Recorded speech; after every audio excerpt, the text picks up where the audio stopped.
There's been a break in a cold case of some people who disappeared into the Columbia River back in 1958. The story is really quite sad. The Martin family was out for a Sunday drive out by Cascade Locks east of Portland. The vehicle went missing without a trace, but 2 of the 3 bodies were eventually recovered downstream. For almost 70 years, this has been a huge unsolved mystery in the state of Oregon. Until today, Thursday, March 6, 2025. This local diver and amateur detective says he's identified the car inside the river. Authorities are working right now to recover the vehicle and investigate the scene. But let's talk for a little bit about the geography and the history that frames this tragedy. Cascade Locks is a small community located on the Columbia River east of Portland. It's located on a fairly iconic spot on the river just upstream of Bonneville Dam. 100 miles inland from the Pacific Ocean, Cascade Locks is the site of the first major rapids on the Columbia. You can see the river is fairly calm going through the mountains until this spot right here, the location of a giant ancient landslide.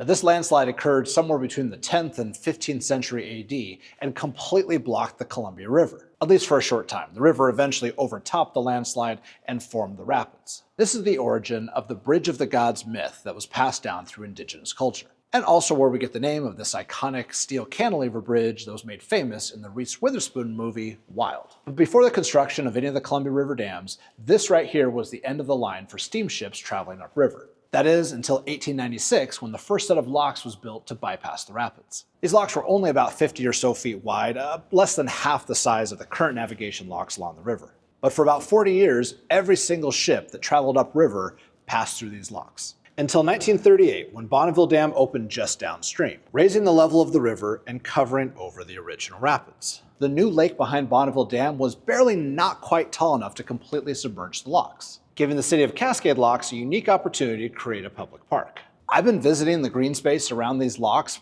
pretty much my entire life. My family and I have enjoyed many picnics right here in the park next to where they just found the Martin's vehicle. In fact, if you watch my last feature, What We Get Wrong About the Snake River Dams, this scene right here was filmed right here on the edge of the navigation lock, just a few yards away from where the vehicle was found.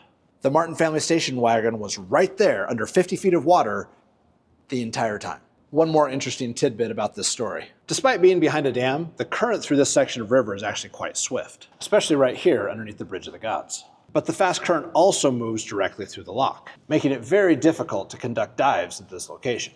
The spring runoff season is about to begin and the current's about to pick up a lot. There's a very narrow window of time when recovery of this scene is even possible. Hats off to the diver who made the discovery, and thoughts and prayers to the extended family, wherever they may be.